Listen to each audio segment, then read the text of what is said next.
Hello बच्चों, कैसे हो आप।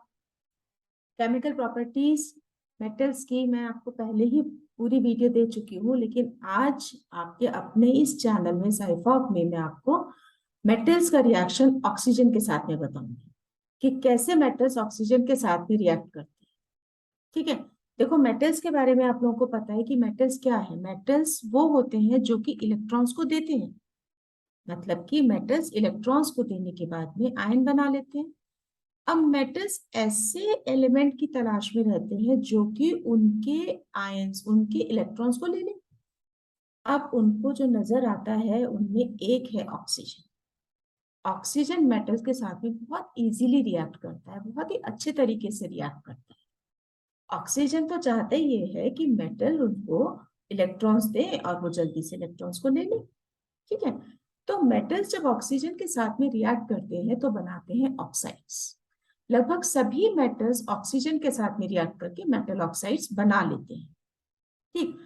उन्हीं में से कुछ मेटल्स हैं जो रिएक्टिविटी सीरीज के अकॉर्डिंग मेटल मेटल ऑक्साइड्स बनाते हैं। अब देखो, यहाँ पर अगर मैं यहाँ पर देखती हूँ तो ये एक मैंने सीरीज बनाई हुई है जिसमें रिएक्टिविटी सीरीज है। रिएक्टिविटी सीरीज में मेटल्स जो हाइड्रोजन के ऊपर रखे गए हैं मेटल्स, ये हैं हाईली रिएक्टिव मेटल्स।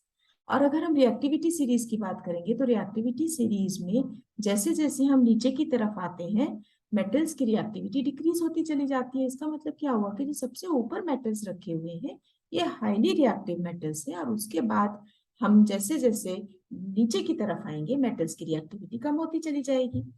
तो ऑक्सीजन के साथ में सबसे ज्यादा जो रिएक्ट करेंगे वो करेंगे पोटेशियम, सोडियम, कैल्शियम, मैग्नीशियम। उसके बाद में मीडियम रिएक्टिविटी में आ जाएंगे carbon, zinc, iron, tin, lead. और फिर आ जाएंगे copper, silver, gold and platinum. ठीक। ट्वेल्थ में आप लोग पढ़ोगे पोटेशियम के ऊपर एक लिथियम भी आ जाता है, लेकिन लिथियम को हम यहाँ नहीं पढ़ेंगे, हम सिर्फ यहाँ पर पढ़ेंगे पोटेशियम से। ठीक है।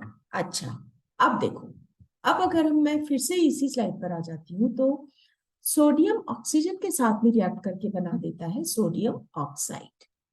उसी तरीके से एल्यूमिनियम ऑक्सीजन के साथ में रिएक्ट करके बनाता है एल्यूमिनियम ऑक्साइड।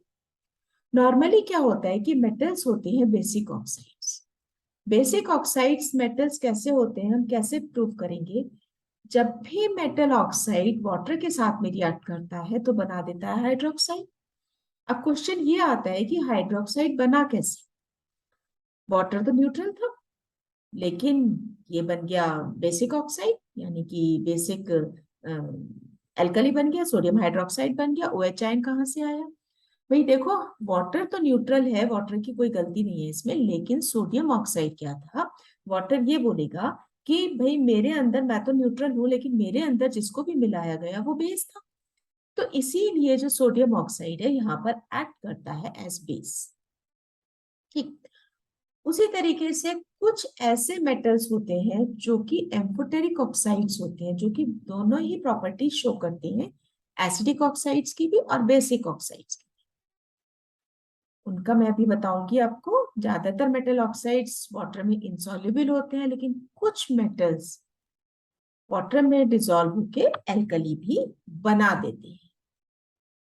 अच्छा, अब देखो, metals which react with oxygen at room temperature. Room temperature पर जो मेटल्स ऑक्सीजन के साथ में रिएक्ट करते हैं वो है सोडियम एंड पोटेशियम। मैंने अभी रिएक्टिविटी सीरीज आपको दिखाई थी। रिएक्टिविटी सीरीज में जो हाईली रिएक्टिव मेटल्स हैं, अगर हम उन्हें रूम टेम्परेचर पर रखते हैं तो वो तुरंत आग पकड़ लेते हैं। उनको हमेशा किसमें रखा जाता है, उनको रखा जाता है केरोसिन ऑयल के अंदर, जिससे कि उनका रिएक्शन एयर के साथ ना हो। अब देखो, यहाँ पर एक वर्ड आता है एयर, लेकिन एक्चुअल में क्या है, एयर के अंदर जो ऑक्सीजन प्रेजेंट है उनके साथ में मेटल रिएक्ट करके फायर कैच करता है, यानी कि आग पकड़ लेता है। जनरली हम लोग क्या करते हैं, हम लोग जो हम मैजिशियन के पास जाते हैं, मैजिशियन क्या करता है, एक हाथ में कुछ पाउडर सा लेता है और पानी के ऊपर डालता है और कहता है देखो मैंने पानी में आग लगा दी, लेकिन ऐसा कुछ नहीं होता।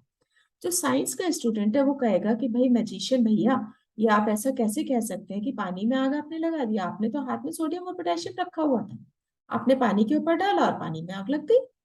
ठीक है। उसी तरीके से मेटल्स जो ऑक्सीजन के साथ में रिएक्ट करते हैं हीट करने पर, वो है मैग्नीशियम। स्ट्रॉन्ग हीटिंग, बहुत ज्यादा मेटल को हीट किया जाता है तो जो मेटल रिएक्ट करता है ऑक्सीजन के साथ में वो होता है जिंक। आयरन खुद एयर में बर्न नहीं करता, लेकिन आयरन फिलिंग्स को जब हम फ्लेम के ऊपर डालते हैं तो वो बहुत तेजी के साथ में बर्न करना स्टार्ट हो जाती है। Copper least reactive metal, copper air में बर्न नहीं करता, लेकिन अगर हम कॉपर को हीट करते हैं तो एक ब्लैक कलर का कॉपर ऑक्साइड बन जाता है। कॉपर की के ऊपर एक कॉपर ऑक्साइड की लेयर बन जाती है।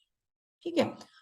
अच्छा, अब देखो एम्फोटेरिक ऑक्साइड्स मैंने भी बताया था पीछे कि कुछ मेटल्स ऐसे होते हैं जो बेसिक और एसिडिक दोनों ही तरीके से रिएक्ट करते हैं, दोनों ही तरीके से एक्ट करते हैं। मान लो उनमें से एक हमने एग्जांपल ले लिया जिंक का। जिंक को हमने ऑक्सीजन के साथ में रिएक्ट करवाया था, जिंक ऑक्साइड बन गया। अब जिंक ऑक्साइड को मान लो हम हाइड्रोक्लोरिक एसिड के साथ में रिएक्ट करवाते हैं, तो देखो जब भी एसिड बेस के साथ में रिएक्ट करता है तो हमेशा एक सॉल्ट बनाता है। तो यहाँ पे जिंक ऑक्साइड ने हाइड्रोक्लोरिक एसिड के साथ में रिएक्ट किया तो बना दिया जिंक क्लोराइड। ये क्या है? सॉल्ट है। अब HCl क्या था? एसिड था। जिंक ऑक्साइड क्या हो गया तब? क्योंकि एसिड और बेस ये मिलके ही सॉल्ट बनाते हैं, तो जिंक ऑक्साइड क्या हो गया? ये बेस हो गया। मैम पीछे भी मैं बता चुकी हूँ आपको कि हम पीछे पढ़ चुके हैं कि मेटल्स जितने भी होते हैं वो बेसिक होते हैं नेचर में। साथ में क्या निकला? पानी। ठीक है। इसी तरीके से यहाँ पर जब जिंक ऑक्साइड सोडियम हाइड्रोक्साइड के साथ में रिएक्ट करता है, यानी कि बेस के साथ में रिएक्ट करता है, तो वो बनाता है, वो एक्ट करता है एज एसिडिक ऑक्साइड। तो क्या बनेगा यहाँ पे? यहाँ बनेगा sodium zincate. Sodium zincate is an acidic salt.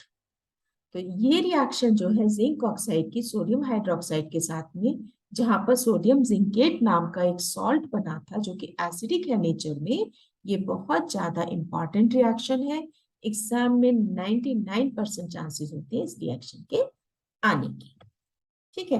अच्छा, अब यहाँ पर ये मैंने आप लोगों को अभी रिएक्टिविटी सीरीज में बताया था, फिर से एक बार रिपीट कर देती हूँ कि सबसे ज्यादा जो अफिनिटी होती है ऑक्सीजन की, यानी कि सबसे ज्यादा ऑक्सीजन जिन्हें प्यार करते हैं, वो है ये वाले। उसके बाद में फिर मीडियम रिएक्टिविटी वाले मेटल्स आ जाएंगे, फिर आ जाएंगे लीस्ट रिएक्टिविटी वाले मेटल्स। ठीक है। अच्छा, उसके अलावा इस रिएक्टिविटी सीरीज की हमें जरूरत पड़ती है मेटलर्जी में। मेटलर्जी का मतलब हो गया जहां पर इलेक्ट्रोलिटिक रिडक्शन होता है। तो इलेक्ट्रोलिटिक रिडक्शन में हमें इस रिएक्टिविटी सीरीज की जरूरत पड़ेगी। जब हम मेटलर्जी पढ़ेंगे तब हम उसको एक बार देखेंगे। अब reaction of non metals with oxygen. Non metals oxygen के साथ में कैसे रिएक्ट करते हैं? देखो बेटा, हमने अभी मेटल्स के बारे में पढ़ा था कि मेटल्स जितने भी होते हैं वो बेसिक होते हैं, नॉन मेटल्स एसिडिक होते हैं। फिर वही बात आ गई, कैसे होंगे? कार्बन का हमने, कार्बन क्या है? एक नॉन मेटल है। सल्फर क्या है? एक नॉन मेटल है। ऑक्सीजन के साथ में रिएक्ट करवाया तो ये बन गया कार्बन डाइऑक्साइड और ये बन गया सल्फर डाइऑक्साइड।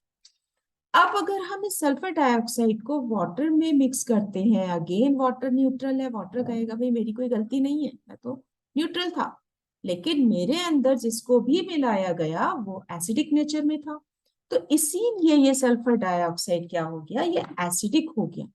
और सल्फर डाइऑक्साइड को या किसी भी नॉन मेटल ऑक्साइड को अगर हम वाटर में डिसॉल्व करते हैं तो वो एसिड बनाता है, और यही एसिड अगर कंसंट्रेशन में एटमॉस्फेयर में ज्यादा हो जाते हैं, पानी के साथ मिलता है तो एसिड रेन बन गई। नॉन मेटल ऑक्साइड्स क्या है? वाटर में सॉल्युबल होते हैं।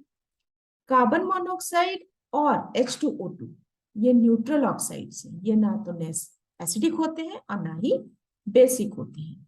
तो एक छोटी सी वीडियो थी जो कि मैंने आप लोगों के लिए दी है, जहां पर ऑक्सीजन का मेन रोल है मेटल्स और नॉन मेटल्स के साथ में।